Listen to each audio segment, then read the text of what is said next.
कौन सबसे बड़ा पापी होता है, स्त्री या पुरुष? तोता मैना की कहानी। तोता मैना की कहानी। एक बार की बात है, किसी देश में एक राजा रहते थे। वो और उनकी रानी दोनों ही भोलेनाथ के बहुत बड़े भक्त थे।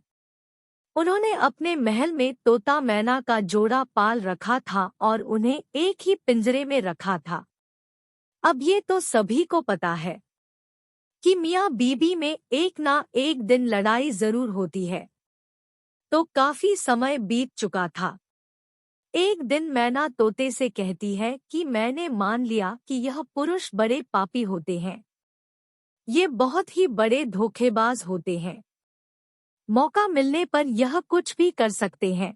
मैना की बात सुनकर तोता बोला, तू तो रहने ही दे। पुरुष उतने पाप नहीं कर सकता जितने पाप स्त्रियां करती है।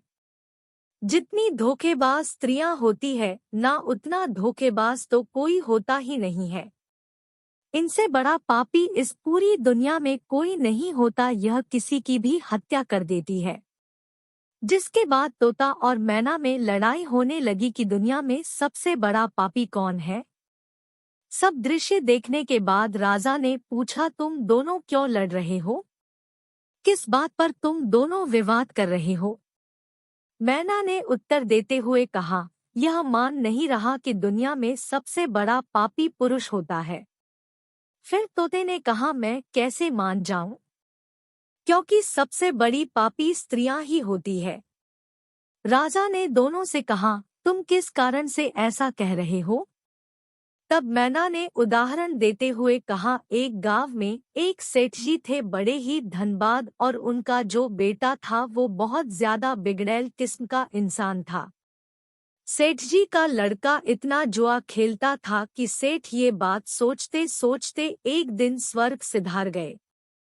जब पिता जिंदा थे तो वह थोड़ा थोड़ा जुआ खेलता था, लेकिन पिता की मृत्यु के बाद वह मुक्त हो गया और आराम से दिन रात केवल जुआ ही खेलने लगा, जिसका परिणाम ये हुआ जुआ में सब कुछ हार गया। फिर वह लौटकर अपने गांव नहीं आया और किसी दूसरे गांव चला गया, जहां वो एक सेठ के घर जा पहुंचा और उसने कहा कि थोड़ा सा जल मिलेगा। जब सेठ ने उससे पूछा कि तुम कहां से आए हो, क्या करते हो, जिसके उत्तर में लड़के ने कहा, मैं व्यापारी हूं और जहाज से जा रहा था।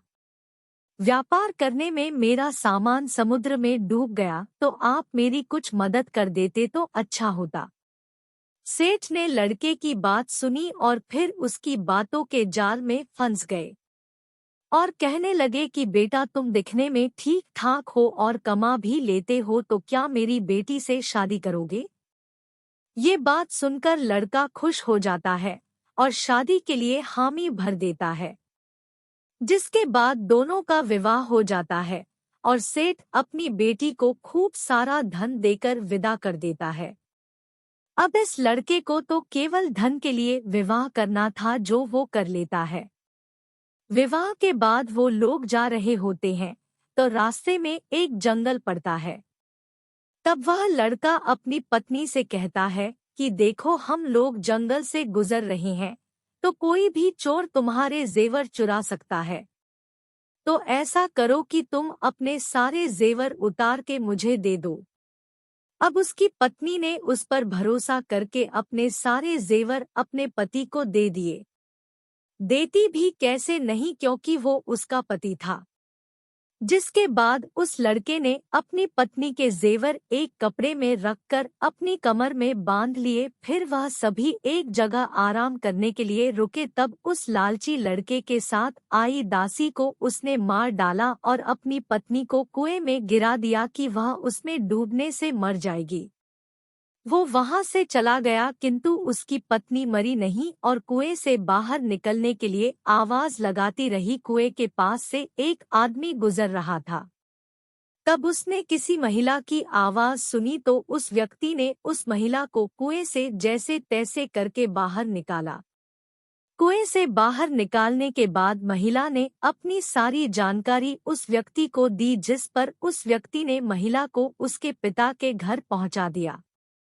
घर पहुंचने के बाद महिला के पिता यानी सेठ जी ने पूछा, क्या हुआ तुम्हारे साथ? अब क्योंकि वो स्त्री पतिव्रता थी इसलिए उसने अपने पिता से झूठ कहा और बोली, पिताजी जंगल में कुछ चोरों ने हम पर हमला कर दिया था और दासी को मार दिया, मुझे कुएं में धकेल दिया और पति का कुछ नहीं पता। बेटी की बातें सुनकर सेठ जी बोले, चलो कोई बात नहीं, भगवान सब सही कर देंगे।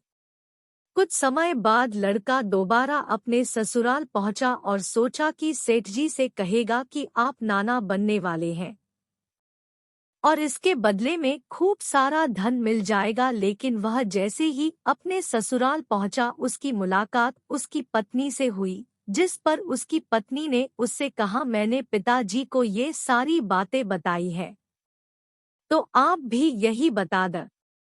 वो कहते हैं, ना आदत वालों की आदत नहीं जाती। उसने देखा कि उसकी पत्नी ने बहुत सारे जेवर पहन रखे हैं तो उस लड़के ने पत्नी से कहा, तुम सो जाओ, सुबह मैं तुम्हें अपने साथ लेकर जाऊंगा।